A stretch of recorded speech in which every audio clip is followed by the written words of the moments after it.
that at 7:30, look at your watches, brothers and sisters, at 7:30, we will bring on Brother Leon Marshall to introduce us to our beautiful King, Dr. Aris LaTham.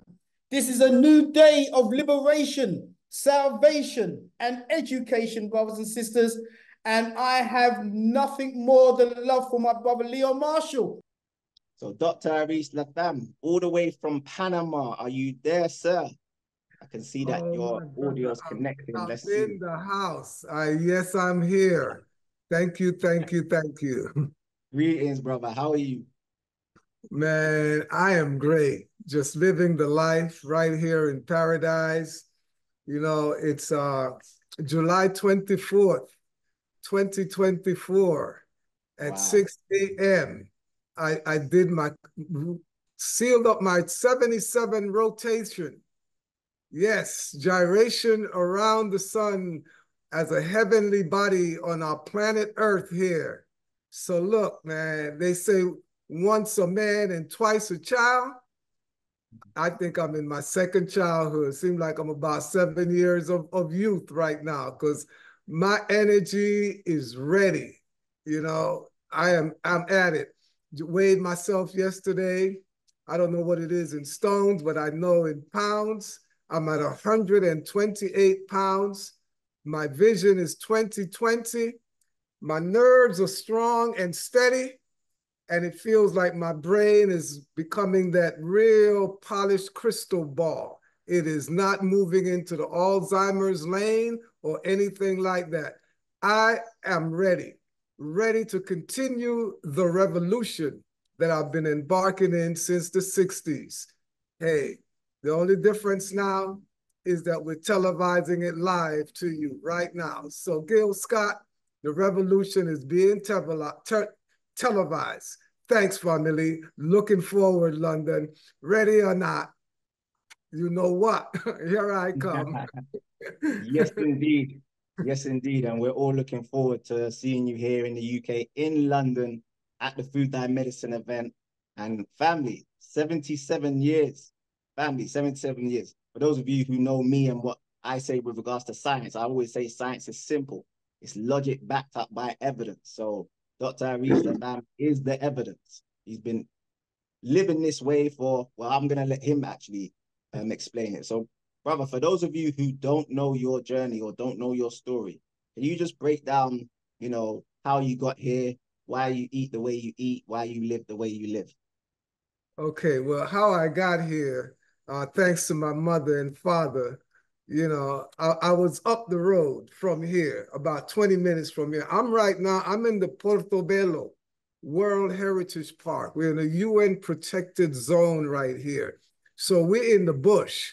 I'm on my 700-acre fruit farm, permaculture fruit farm. So you see the abundance that we're living with here. We have a food security zone, 38,000 coconut trees, 70 variety of exotic fruits, 7 springs. We are on an island on the mainland. We're surrounded by 3 rivers. So up the road from here in the Lake of Gatun is where my birth took place on a boat. My mother, I guess, was trying to make it to the midwife or somebody somewhere, but I came on the lake and my umbilical cord is still in the lake, the largest man-made lake on the planet during that time when it was put together to facilitate the Panama Canal. The Panama Canal is what brought my grandparents to Panama. Here they came in 1904 as the next global work site as immigrant workers coming to the U.S. Panama Canal Zone to build the 8th wonder of the world at the time. Build a canal that's at mountain level that right now 85% of the world maritime traffic comes through here. So I landed back here during COVID. It was my default stop since I had to come to where my passport was issued, even though when I left here at the age of 17, went to New York, right from the bush, grew up in an environment just like this where you see me sitting right now. From the bush to the inner city. I say from bush to Bushwick, right in Bed-Stuy, Brooklyn. Recording in progress. Right into the, and there was the next level of my evolution. After growing up in the bush with Granny and Grandpa who came from Jamaica, Barbados, you know, and we were basically living the life in an environment where all we had to consume was this, fresh food. So we're talking mangoes, oranges, papayas, bananas. This was like our staple food. And we're in an area that is considered the best bird watching place on the planet. There's been 366 species of birds sighted in this area by the Audubon Society when they conduct the Christmas bird count about 6 places around the world. So consistently for the past 40 years, this place has been #1, sometimes #2. So, you know, wherever birds abound, you got to look for the other big bees, the other families of nature whose their designation begins with a B. So we have the birds, the bats, the butterflies, yeah, the birds, the bats, the butterflies, the bees, the bugs, yes, the bugs, yes, these wonderful bugs, all of these, what they're doing is propagating. So wherever they abound, fruits reign supreme. So to be in this environment, growing up in this environment, living here for 17 years, hanging out with grandma, basically, you know, gratering coconuts and doing all the entertaining things, you know, with the fresh foods that were abound in our environment. This is where my seeds were planted. So moving to New York at 17, ending up in the inner city, getting connected with the African-American soul vibration, the soul food, the soul music, the soulful way of living, you know, coming out of all the experience that we have come out of, not just in the US, but Panama, Jamaica, Lagos, everywhere, from the impact of slavery and colonialism. Hey, the revolution got into full force in the 60s. You remember John Carlos at the Olympics when he raised that clenched back fist?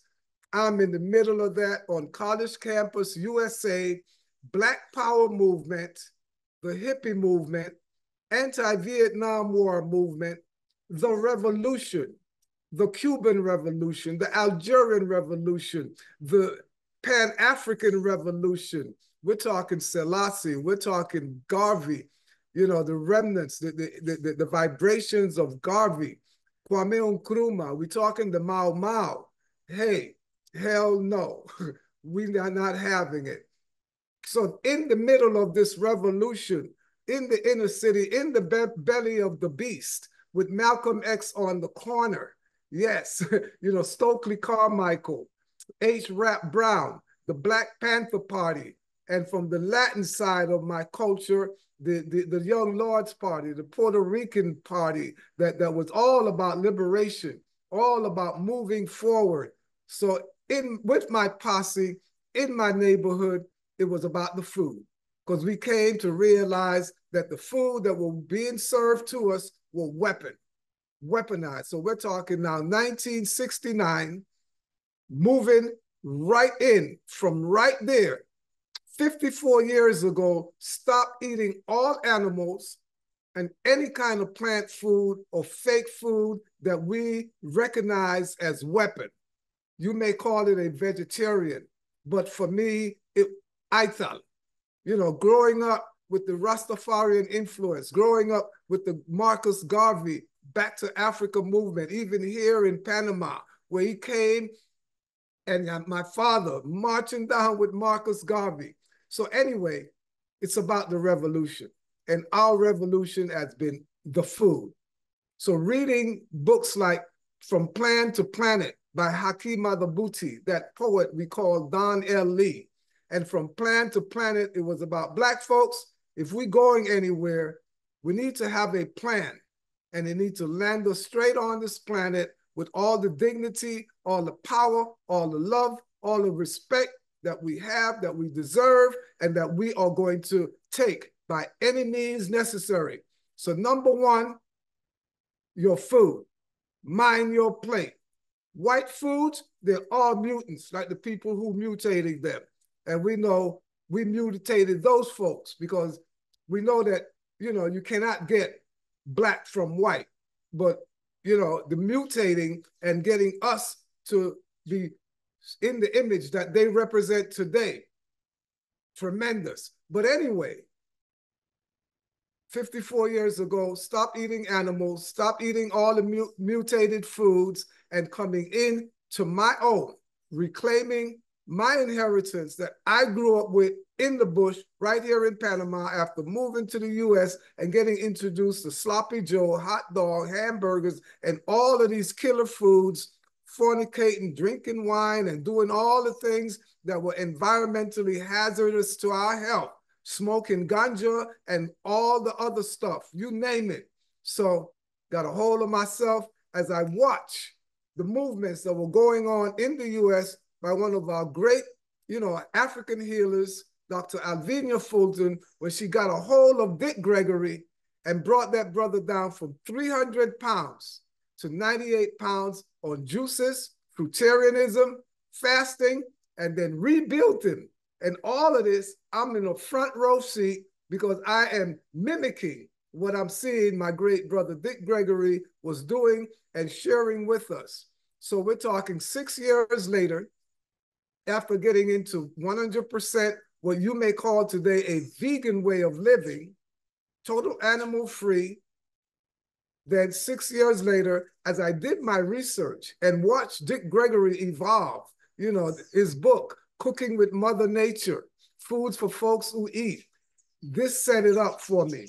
And all of the other books that I was able to put my hands on amassed a library of 12,000 books, all self-help books, no books with lies, no fiction.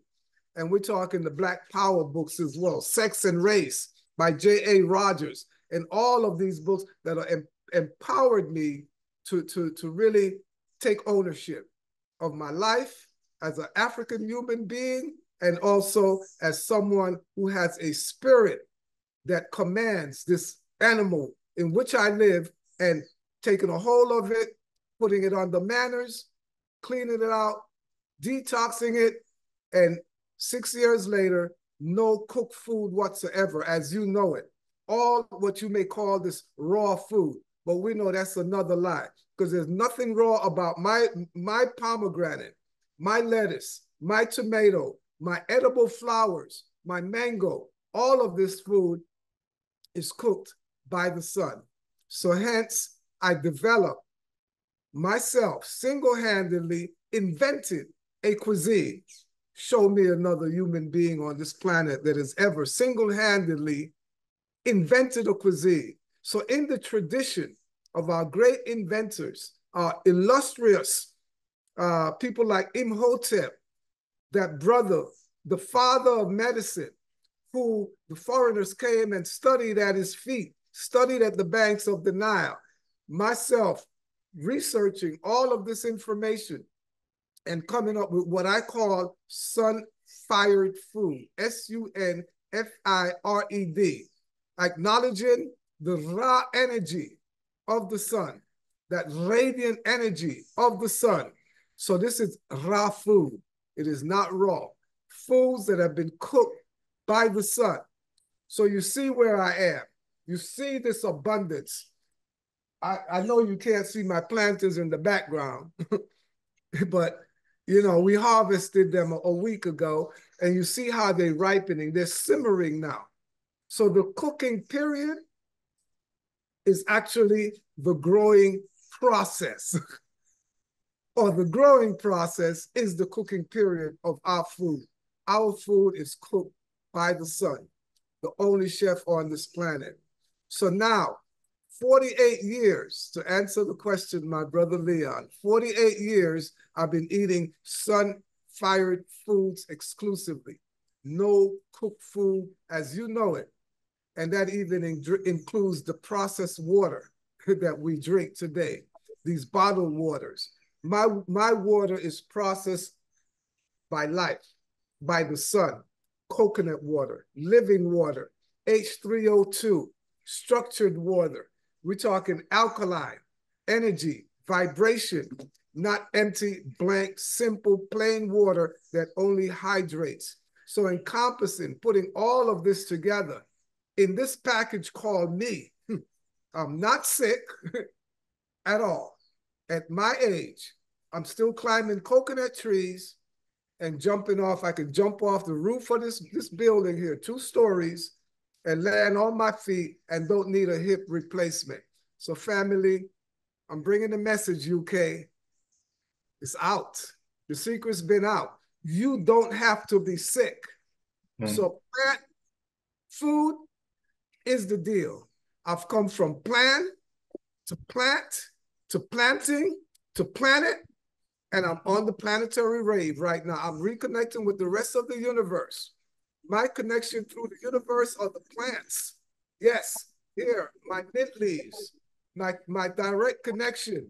When I'm having my mint leaves, as we're going to do now, we're going to start getting into this pie and showing you the beauty of edible art, that you will become what you eat. So you want look good food if you want to look good. And that's what we're going to be sharing with you here. But the journey now, where it's landed me, I'm moving around the world. My book is coming soon. So London, here I come.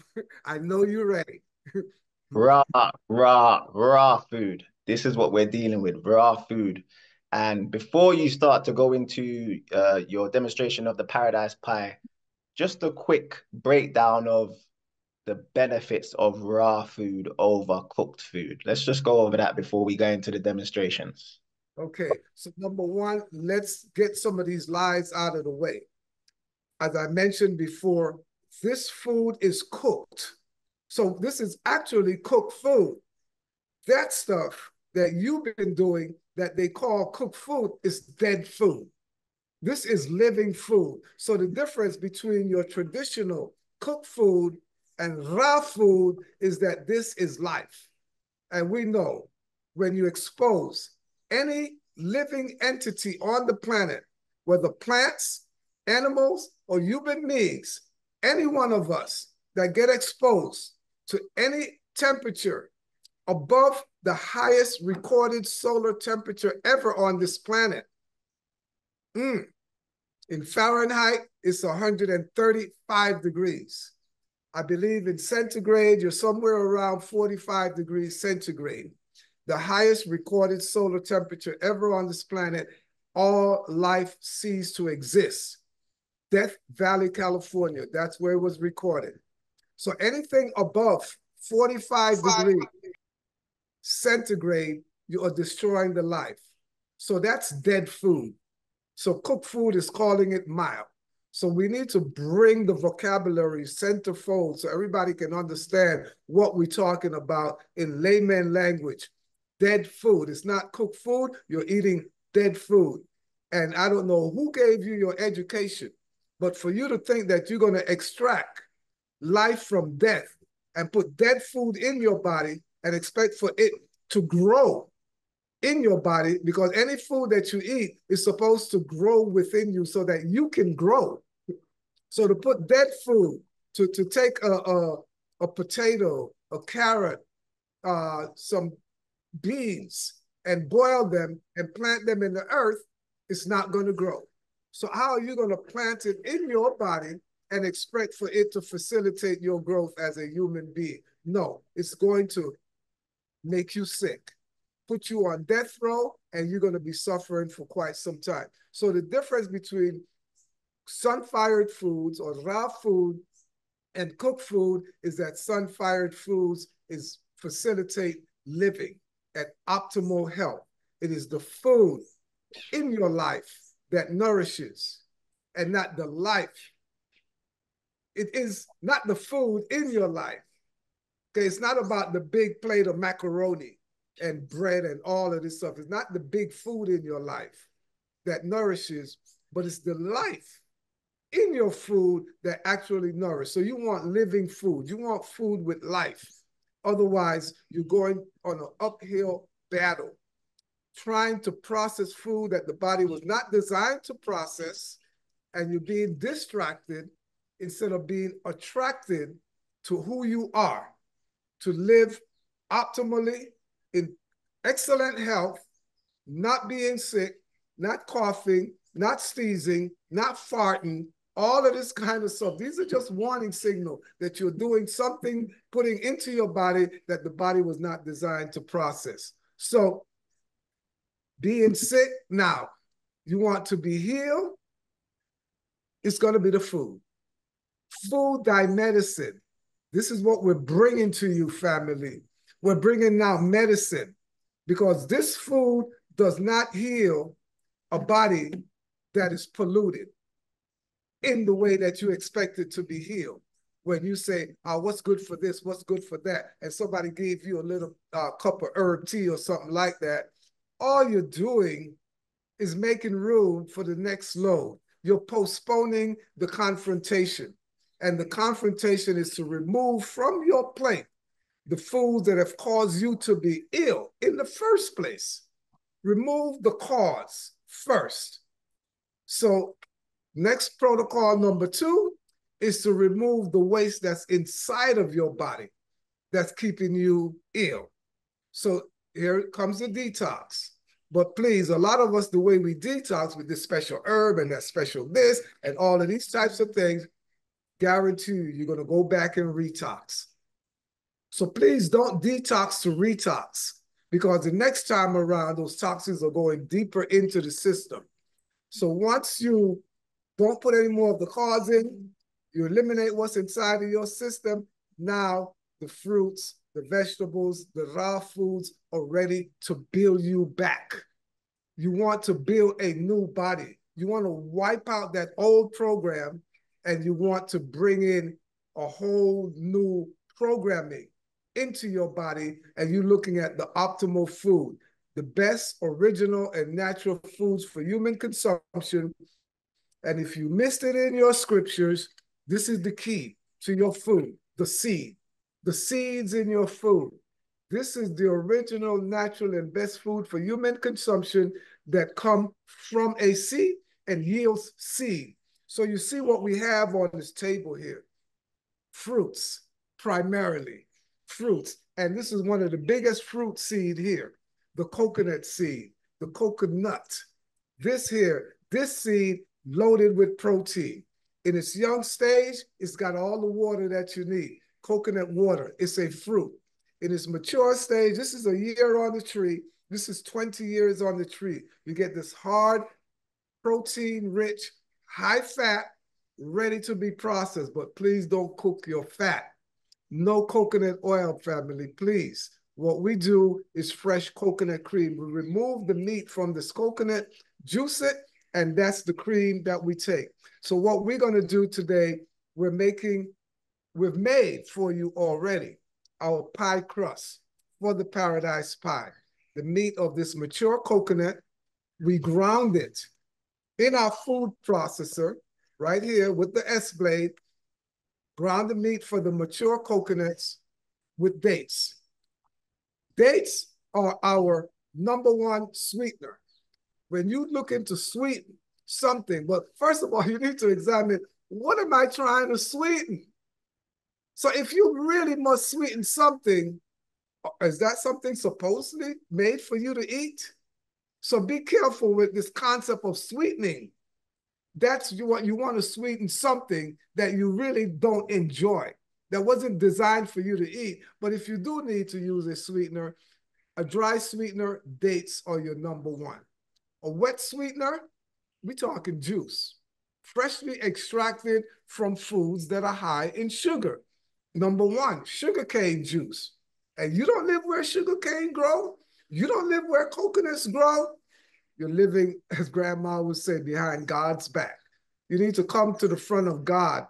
Face Ra, that comes here to my farm every day and cook my food, that I can get rich electrolytes from my water, electrical water. I use this to do my internal shower every day. The way you do your external shower, that internal shower is critical. First thing in the morning, a little lime in my coconut water, lime juice, my inner body soap, coconut water. So here, family, this is what we're bringing to you in London. The science, the hidden science. Tell them, Leon. I heard him dropping it on you earlier. Sunfired Foods. Go ahead. So there's a merger of Leon's Hidden Science Academy and the Hidden Science of Sunfired Food that are going to be dropping in London on the same stage. Family, boy, are you ready? Get your ticket, family. Yeah, so yeah, we're looking forward to seeing you put together this paradise pie now. So, family, I know you have questions. This is what you're going to get. If you want to learn more, get your tickets to the Food Dye Medicine event. We're going to have the man himself, Dr. Aris LaTham, is going to be in London, family, for the very first time. If you get your tickets, you're going to be part of history. You're going to look back at this event in years to come and say, yeah, I was there. I was there when Dr. Aris LaTham was in London. So big up the people who have got their tickets for the Wellness Weekender. The Wellness Weekenders sold out now, so you can't get a room, but you can still get your tickets for the Saturday event. The Saturday event is where Dr. Aris LaTham will be doing a talk. He'll be talking about Sunfired Foods in more detail. So if you guys find this interesting, make sure you get your tickets for that. And he'll be doing a food demo as well in front of everyone. This is your chance to meet the man himself in the flesh at the Crown Plaza Hotel in London. You don't want to miss out. It is a historical event because Dr. Aris LaTham, he does his thing in Panama. Like he says, he wants to be where Ra is, where the sun is. So more time he's not going to be over here in the UK. So if you want to catch him, this is your chance to see him live. All right, over to you, brother. Yeah, one little footnote. You know, I'm a person, I've been around the globe. And, you know, I snuck into the UK a few years ago. It wasn't bigly, you know, promoted big because it was sold out from the time my sister Caroline showed up. She said, look, I need you to come during the summer. And I think it was Notting Hill Carnival. So she did the Carnival food certification. The minute she put it out within our network, we had 20-something people signed up. So I'm like, don't tell London I'm coming, okay? Because people are going to be upset at me. So yeah, I did come in a few years ago. And yeah, it was undercover. Yeah, I was a London undercover lover for that. It had to be. But this time it isn't, family. So this is your chance. Get your tickets for the Food Dye Medicine event. That is the Saturday event, Saturday the 31st of August. Don't want to miss it. Be a part of history. See the man himself do his thing. And yeah, this is your one and only chance to see him live because, yeah, Panama is the place to be. Obviously, Dr. Aris LaTham, he travels the world, but yeah, like he says, he wants to be where Ra is. That's where the life is. That's where the sun-fired food is at its best. Okay, yes, family, you see this mango? This mango weighs 2 pounds. So you know we are in paradise. Panama is the best mango growing region in the world. You know, so this part of Africa, you know, I give it up. No, man, I'm here to claim my inheritance. And this is part of our inheritance. We got the food security zone here. So see the mango, what I'm doing with this mango, this is called a butter mango. So to peel the mango, number one, I'm peeling it from the top like I peel an orange, just like this. And you see the mango is ripe and ready, fully cooked to perfection. Very little green in it, total yellow. And this mango is the perfect pie mango because it's dry in that it's not juicy. But I could press this mango, I could blend it and press it, and I get 96% juice out. Very little fiber. But when it's firm like this, before we blend it and anything like that, I can just peel it just like this. And when I peel this, I cut the jaws off and slice it up the way you see. I just sliced up those 2 mangoes right there. But this is how I peel it here. And you could tell how big this mango is by the length of the peel of this mango. So here we go. So I'm coming down to the bottom. And this is the mango peel right here. Check this out, family. Okay? So you see what I'm talking about. But what you see, this is medicine too. The skin of the mango is medicine. So we put it out in the sun and let it dry. You have dry mango skin, and you tea lovers over there, you can take this mango. Well, you know, tea is an outdated technology. When you steep herb in water, hot water to stuff like that, you're getting the medicinal value out of it, you know, but you're just barely scratching the surface. But this, I would dry it and then blend it with coconut water, and I get the medicine out of the skin. Right up under the skin is where some of the most powerful healing energy of plants are. But when I use the herbs, like here, we have the mint leaves. We're using the mint leaves fresh. So cooking is an outdated technology. So for me to take this mint leaf and dry it, because I don't live where it can grow, you know, and have it regularly year round, basically, and to put it in hot water and steep it to draw out the medicine, that's fine. You know, but to take the whole fresh mint leaves and blend it, say, with coconut water and make a mint juice, now we're in heaven. This is where the healing power, because the electrical current that's in the mint is the water, is the juice, is the liquid. That's where the real healing power is. We're talking electric food. Thank you, brother Dr. Sabi, bringing the electric consciousness of food to us. But family, it doesn't end there. You want the fresh herb, not necessarily the dry. But yeah, you're in a situation where you're against God back, so you're going to have to use the herb if you can't find the fresh. You don't grow it yourself and all of these things. But fresh is best. You want the actual water that this plant sucked out of the earth, filtered it, and packaged the medicine in these leaves for us. Life is a whole different word now. Food, thy medicine. Now we're coming into the healing thing. So look, here with this mango now, I'm going to cut the 2 jaws off. So I have my nice sharp knife. There's the pit of the mango. I'm going in and I'm carving it off the pit. So I'm pressing down on the pit. This is what you want to do with your mango, and everything is in the palm of my hands. I'm not squeezing the mango with the tip of my fingers. And here we go. We got that whole jaw off. Look at that big jaw. Little blemish on the top where the stem was. I'm going to cut that off. That's the umbilical cord section of the food right here. So look at that jaw. Wow. We get the other one. We come right up under here, carve it off. So you need that sharp knife, that sharp 3 to 6 inch paring knife, and you're just pushing an inch in at the time. So I carved the meat off of the bone. This is the bone of the mango, the seed of the mango. But this bone is going to grow and produce another mango tree that every year is going to throw us about 1,000 mangoes.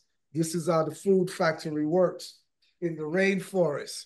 And you have it over there. You have your tropical or subtropical fruits, your fruits that are available in the summer over there to you, your raspberries and mulberries and all of these fine delicacies. These are exotic foods from your environment. Look, I got the bees. Look at the bee. Yeah, he's right here. Want my sugar, sharing my sugar. I said, they're out here. So we're here to share with them, not to kill the bee, and of course, not to rob their honey from the hive. You know, we're not about that. We got enough sugar. They packaged the sugar for us. The bees made it possible for me to have mango sugar right here. So I don't need to mess with their honey. Go ahead, y'all have your honey. No problem. Honey lovers, I love you. I am not trying to take honey off of your plate when I share it with you, because I know honey, bacteria cannot grow in honey, cannot live in honey. So yes, your honey is safe, but you know, you got to put on suit, armor suit and all of that and go literally rob the honey from the bee. Beekeepers, I love you. No disrespect. So I got to make sure that we stay in the right lane together, because I am not here to take any food off of your plate. That's your decision. It is your life. If you want the glycemic index to shoot based on XYZ, that's you. I'm living my life. And this is it. I'm loving my life, and this is it. And my medical records always ready to be put on the table. So any one of you who have any doubt about the statements that I make about my well-being based on my food, bring your medical record, let's put it on the table, and let's see that facts speak louder than words. So, hey, got to make sure. And I got to put this in there because, I got the honey posse, loving me on a different level. I got the mushroom posse loving me on a different level, but I'm not going to take your fungus out of your mouth. I'm not taking your sugar out of your mouth. That's your decision. I am bringing you the optimal, natural, best, and whole foods for human consumption that does not need to be growing in darkness, and you don't have to put on armor to go capture it. The mango falls from the tree when it's ready to eat, when it's cooked by the sun. So that's how I get my mango off of the bone. Those turkey carving skills, they can still work for you. Now I'm going to layer the mango into my pie dish here. But before I do that, I'm going to make a jam for you. We're going to jam this. We're going to jam it with blueberry. I'm going to make a blueberry jam for you. So we're using our small little chopper here. It's a small little food processor. It's about a 2-cup processing machine. So I am putting blueberries in here. Fresh, whole blueberries. I am putting 1 cup of blueberries into my machine, and I'm going to blend that down with the S-blade to create that water base first of all. So besides, for the crust, we use dates, cinnamon, we use cinnamon powder. In the crust, we get our whole cinnamon bark, grind it up fresh, and put that in there. So now in the jam, we put in the blueberry, we put in the dates, and we're going to put vanilla. I recommend if you don't have vanilla, fresh vanilla, like we have it here. Vanilla is an orchid. We have vanilla all over the place. Use your vanilla extract. It may have a little alcohol, no problem. It's very insignificant, the amount you're using. Let's go ahead and run our machines. Break the blueberries down. Get that liquid out of the blueberry. And to put that special flavor in there, if you want that vanilla vibration, what I'm using is my vanilla leaf from the vanilla orchid. But again, as I mentioned, you could use your vanilla extract. So I'm using the vanilla leaf from my vanilla orchid. This is the vanilla orchid right here. This is it. And this runs like a vine. So yeah, the leaf, all these things are always good. This is greens. The medicine in this vanilla leaf, you're missing it because you're not living where vanilla grows. But hey, family, come home to paradise so you can experience this firsthand, like my brother Leon did, making that trip here to Panama. So I'm putting 1 vanilla leaf in here. Let's break it up, just pull it to part. That flavor of that vanilla leaf and the medicine in there, food dye medicine, we want functional food that's going to heal us in the process. So we're going to go ahead now. I'm going to put some dates in here. These are the pitted dates, the medjool dates, the nice big juicy one. I'm putting 4 dates, pitted, the pit removed, right into my chopper here. And let's make this run. So we're making the jam. It's a blueberry date jam. So we're talking, that was a 1/2 cup of dates. I'm going to put a couple more in here from what I'm looking at right now. I'm going to put a couple more, so it would be 6 dates altogether. Oh yeah, we're jamming here. 6 dates, so 3/4 cup of dates, no matter what size it are, chop them up and get that to that 3/4 cup. Now, as that jam keeps moving here, I'm going to go ahead and lay the pie, the fruit, into the pie crust. So here's our pie crust here. And here is our sliced mango. 1/2 of the sliced mango, we're dropping it right into the crust at the bottom. We have another half here that we're going to drop right next to that, right here. And we're going to layer it, fan it in, lock it in. So this is it right here. 1 whole mango, wow. one layer at the bottom. So all I did, the mangoes that I peeled and carved off of the bone, you just get your knife and we just slice it 1/8 of an inch thick. And this is it, nice and firm. That's what I just dropped in there. Now we're gonna get our blueberry jam.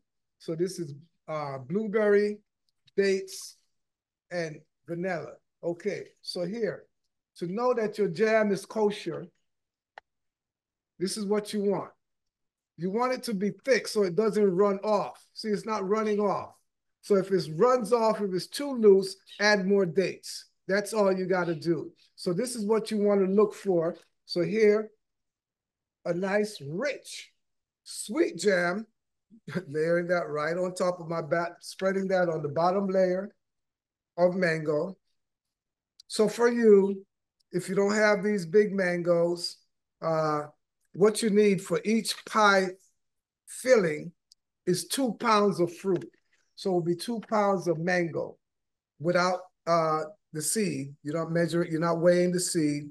So de-seeded 2 pounds of mango. Or if you're doing an apple pie, you can do an apple pie, this, you know, Gala apple, Fuji apple. I would put this in a spiralizer and get ribbons, apple ribbon, and just mix the blueberry jam in with that, or layer it and do the same thing here.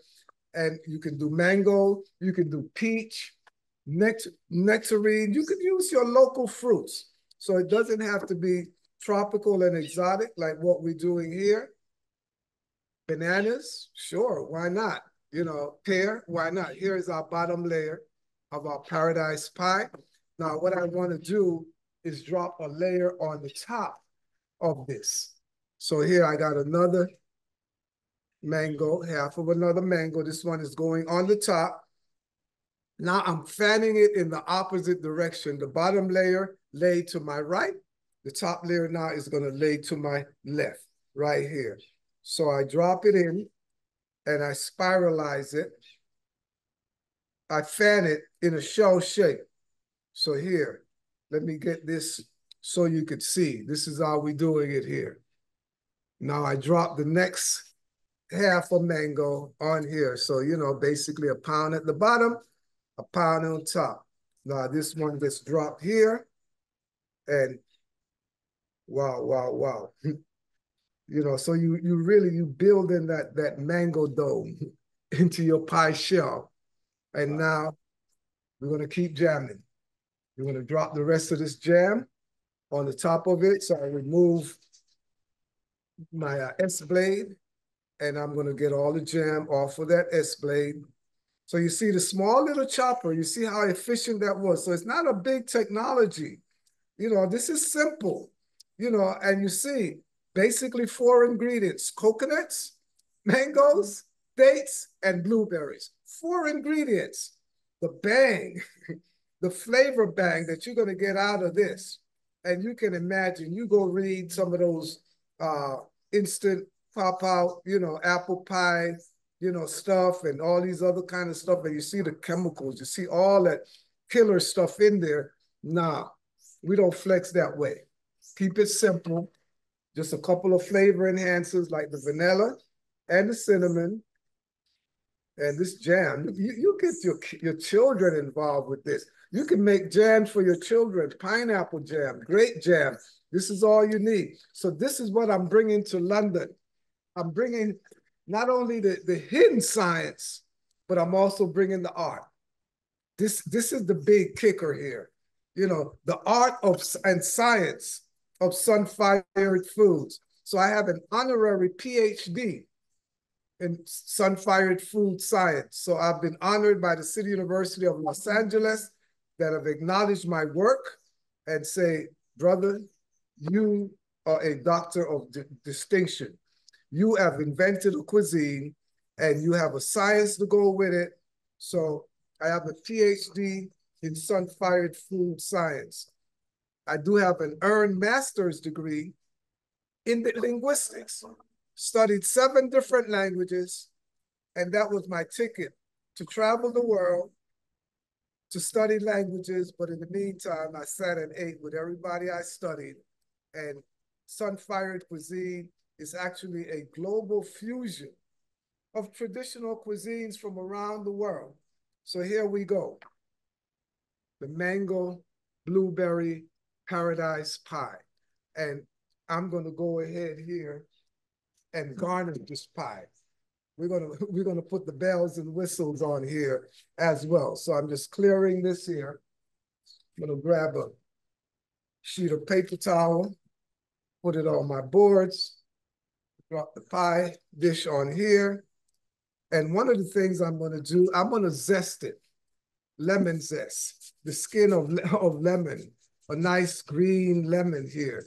So that skin with that oil, and I'm gratoring it. I'm using a zester, a little grater that's called a zester. And you see the green flakes coming, the green snow coming from this lemon skin, that lemon oil. Look at that. Ooh, my goodness. Look at that. So the bite, the bang that you're going to get from this lemon oil. You know, you see how they do it. You know, Granny make her fruit cake and she got the lemon, you know, glazed lemon and glazed this and all of that. We're coming fresh. We're coming real. So this is it. So that lemon zest, well, you know, lemon flavored, artificial lemon flavor and all that. We don't come that way. We don't flex that way. Look at this here. I got one of your favorites here, pomegranate. Pomegranate, look at that. Got this nice big pomegranate fruit. Garnish, whatever you want to garnish with, raspberry, you name it. But I like to get the colors in there. So this is a little grandma trick here. we spank the pomegranate. Okay, so all these tips, tricks, and everything, we're bringing it to London. We're going to show you how to create. And look, I got another page that, you know, I'm doing something else in London. It's also low key. So that's almost already sold out. So, you know, but in my bio, you'll see the link, how you can get there. And if you're coming to the Plant Medicine Festival, you know that other thing that I'm doing in London that's undercover, limited space available. You're coming into a little private session with me to get this kind of stuff here. This is how we're going to do it, family. In your mouth, just like this. And we're going to grab some mint leaves now. We're going to drop some mint leaves around here. So the art, the science of sun-fired foods. Couple of other things I'm doing out there. I'm going to gather with some other folks, you know, as well. So that's on a whole nother level. But right here, right now, it's about us. It's about the Wellness Weekender, because I want you to come in and get this in one full bite. You're going to get my keynote presentation. You're going to get it. You're going to get the science. You're going to understand it. You come out of there, you are not going to go backwards. You're moving forward. And the feast, the royal feast at the Weekender. Wow, we're going to set your life on light. Okay, so now we're going to put some edible flowers. This is the spiritual food right here. So we got the spiritual food, the edible flowers coming in right here, and we got you covered. Mind, body, and soul. In science, my brother Leon, thank you for bringing me home to London. Wow. You know, I lived in London for 1 month in 2003. I was supposed to be there for a little longer, but after 30 days, I said, yo, send my container back to Jamaica. I want to go back a yard. I mean, I live in London. But London, here I am coming. The sun is shining right now. I'm bringing the extra light. and summer in the city, carnival, everything else going on. Let's party at the Wellness Weekender. The fun is on. Are you in the house? Paradise Pie in your face, in your mouth. Love you, How family. does that look, family? How does that look? Tell me in the chat, how does that look? Wow, wow, wow. That is life. Amazing. Absolutely amazing. Everyone's mouth is watering. Everyone's going crazy.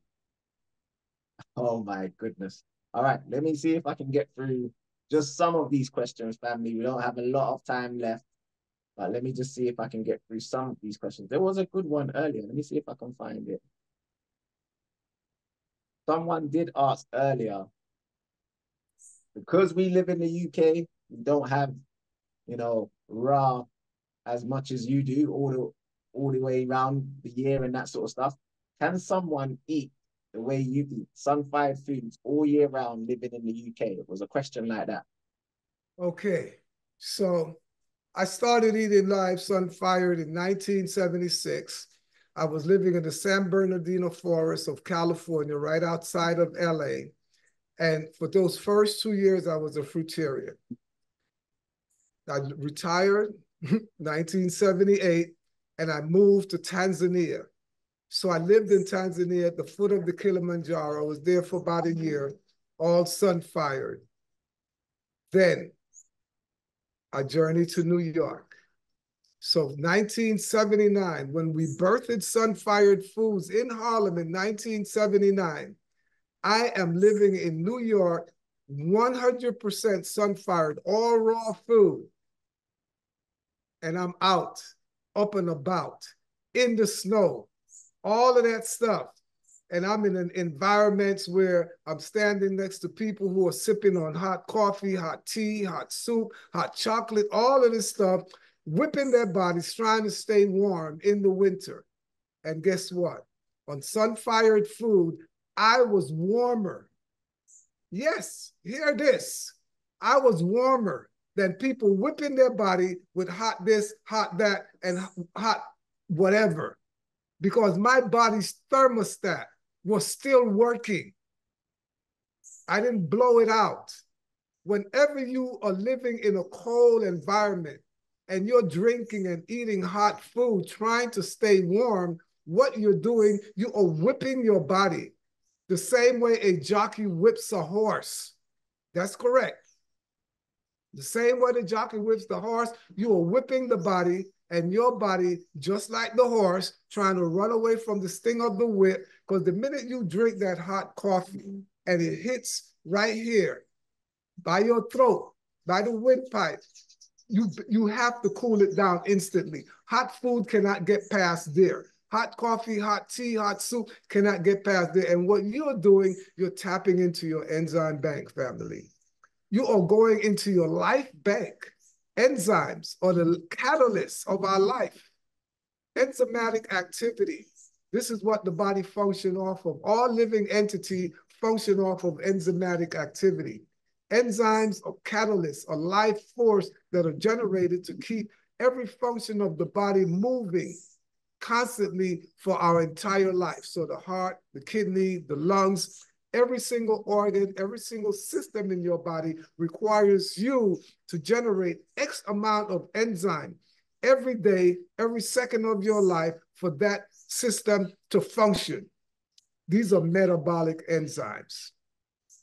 When you are now going into your metabolic enzyme bank to draw out or withdraw, to cool down hot coffee, to warm up frozen ice cream, you're making a fake withdrawal or unnecessary withdrawal and using your vital force to do something that's so not cool, like cooling down a cup of hot coffee so you can whip your body to generate the enzyme to cool it down, and you get this false sensation of being warm because you're in the UK, in the ice box, in foul country, in cold country, with even ice falling from the sky, banging on your head, and you're trying to sip on a hot cup of this or hot cup of that. You're going to have to keep whipping your body for the rest of the day. Once that hot one wears off, you need another one. I lived in New York. in the icebox for 15 years, all sun-fired, and I was literally warmer than other folks who were whipping their body because my body thermostat was working and I become acclimatized. You just have to look at some fundamental principles. Yes, in the winter, you want to eat foods that are going to insulate the body. So you want more fatty foods. You don't want to drink a whole bunch of pineapple juice and apple juice and stuff like that. Apples fall off the tree in the fall.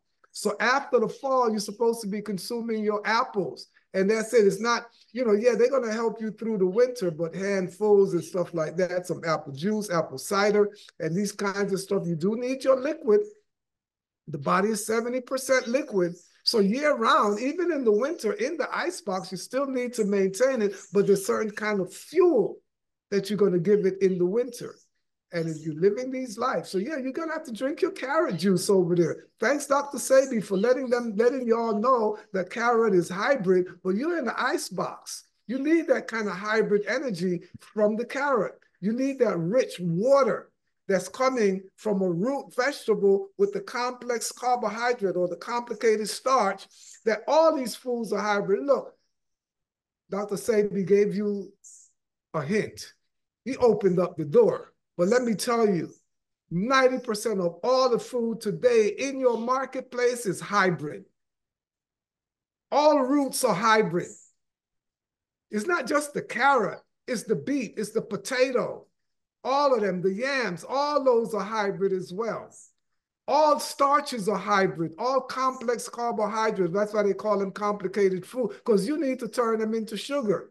So in the winter, yeah, you're going to eat a lot of those dense stuff, because you're trying to drink some juice in the winter, you're going to freeze. So you see what happens. So I got a lot of this science to drop with you. That one question, it'll take me 6 hours to really answer that question really and keep giving you the rest of the science for you to understand fully that you're living on a collision course with Mother Nature in the icebox. So it's best to move home. But while you're there, keep whipping your body with another hot one and another hot one if you don't want to detox it, and clean it out, clear it out, and let your thermostat work and acclimatize yourself, because it's mind over matter. There's some people out there in the winter trying to live a winter life. You're not living a winter life in London. You're trying to live an Africanized life in London. Because you go into your London cave, call it a flat, a house, an apartment, or whatever. You're going into a cave. And the first thing you go to the teach, black man, teach. Africa. You die in Africa, 70 degrees. Teach. Living in London. Teach. If you live in London, you out in the cold, in the snow. But like a teddy bear rolling around in the snow. Come on. Living a Europeanized, insulated, fake lives in London. Teach. We got all masks, we got all long johns, we got all Teach. all kind of shit. Excuse the respect, but that's what it is. So we started, I'm coming into London hot. Hot. We're gonna burn up the place. So yes, stop faking it. Sun-fired food gonna keep you warm in the winter. That hot cup of coffee. You're not made to drink coffee. Coffee is a bean. What you need from the coffee is the coffee fruit, that red pulp. That's where you're gonna get all that energy. That's you're gonna get your happiness. The coffee juice, very little, but they just see, I mean, Ethiopia, please, I know you're giving the word coffee, but the whole idea of taking the coffee bean and roasting it, come on, that's a whole nother level. Fire kills. Yes, we know Jamaica, the herb is for the healing of the nation. But as much herb that you have smoked in Jamaica, when is the nation going to be healed that it won't need no more herbs? Disease needs to end. And smoking your herb, drinking your herb tea, and you're still doing it, when is it going to heal you that you don't need the herb anymore? Stop being sick. This is what we're talking about. You don't have to be sick. And if you're sick, you need to get better and throw the medicine away. Stop living on the medicine as a crutch, because the medicine is keep helping you to put the wrong stuff into your body. You got to face that elimination confrontation one day. Get off with those crutches. Throw the damn glasses away. That's a crutch. Those are crutches, and they're preventing you from doing the right thing. Glaucoma, blurry vision, that's starch, that's macaroni, that's potato, that's rice. It's only been 5,000 years ago, maximum 10,000 that you've been eating rice. Africa, you've been eating fonio. It's a starch. Only 10,000 years ago, maybe 6,000, 10,000 maximum. Corn, potato, macaroni, all of that stuff. Starch, complicated food. Those are not original, natural, and good food for human consumption. Diabetes, high blood pressure, kidney stone, glaucoma. You got it. Get up and testify. And one day, throw your crutches away. Otherwise, a bigger crutch is coming for you, a dialysis machine, some insulin, and a whole bunch of other stuff. Even an AI is going to come to walk you to your toilet one day. You keep up this kind of mess. Come on home. Come home to life. Come home to self. Get up, stand up, and defend your life one bite at a time. Here we come, London. You better be ready. Otherwise, don't waste my time. I could cancel that ticket. That is fire. Brother, ready? There's a question, yeah, that I want you to, you kind of went through it just now, but a lot of people, when you start talking at the beginning, they were saying, what can I eat for this disease? What can I take for this? What can I take for my eyes and all that sort of stuff? Can you just touch on the fact that you don't deal with dis-ease, you just deal with life? Absolutely. I'm not a healer. I'm not here trying to step into Dr. Sebi's shoes. The brother did all he could to heal y'all, and you missed it. But look, I am here to let you know it is your responsibility. And first of all, you're phrasing the question wrong. Don't ask your doctor what's good for this, what's good for diabetes, what's good for high blood pressure and high sugar and all of this stuff. Doc, what's bad for my diabetes? What caused this, doc? You're a body mechanic, doc. When I go to my auto mechanic and I put gas in my diesel tank, man, they strip the tank down immediately, remove the filter, clean out the thing, and tell me don't put the wrong fuel back in. Doc, why don't you tell me what's the problem? What caused my diabetes? What caused my cancer? And get me to stop putting the cause in. I'm coming into your hospital with diabetes and you serving me mashed potato, potato salad, macaroni, all kind of stuff with complex carbohydrate. You got me off of fruits 20 years ago, but yet you got me on insulin now. What was the fruit connection? Why did I get worse? Why did I got to be on insulin? You got me on dialysis. Now you're telling me I only got 10, 20% use of my kidney. Why didn't you tell me this when I had 80%? And get me off the cause. It's the cause, family. Address the cause first. So it's not what's good for it, what's bad for it. Number one, take that off the damn plate. Get it out of the body, and now ask me what's good for it. Yeah, fruits, vegetables, plants. That food shall be your medicine, and thy medicine shall be your food. That's why you're coming to food medicine and sit with me right at the feet of our masters, our ancestors, because I am your griot. I'm bringing it home just the way Granny taught me and just how I was able to take it to this level for modern living. You think you woke and you got rid of this, you got rid of that, and then they come with the nutritional yeast and the medicinal mushroom, and you think you woke because the mushroom, I'm taking this as medicine, I'm taking the yeast because it's nutritional. Yeast is yeast. Fungus is fungus. Fungus is not food. Mushrooms are not food. Okay, we want to get rid of yeast. We want to get rid of fungus. And if you want to be a mushroom connoisseur, damn, go out in the wild and eat those damn wild mushrooms. They're going to poison you. And these fake mushrooms that they're growing in darkness, cultivated, and all this fake agricultural science, trying to get these dead parasites to live off of a piece of dead wood, log wood. Even in Jamaica, the logwood honey, you got the honey harvesting, making sugar on the dead wood. But anyway, come on home, family. Let's be careful with our doctors. We need to help support our doctors. We need to respect our doctors. Our doctors brought a malpractice education, and you're coming to them with situations today that are foodborne disease and ask them, number one, doc, how many hours of food did you study in school? What do you know about food?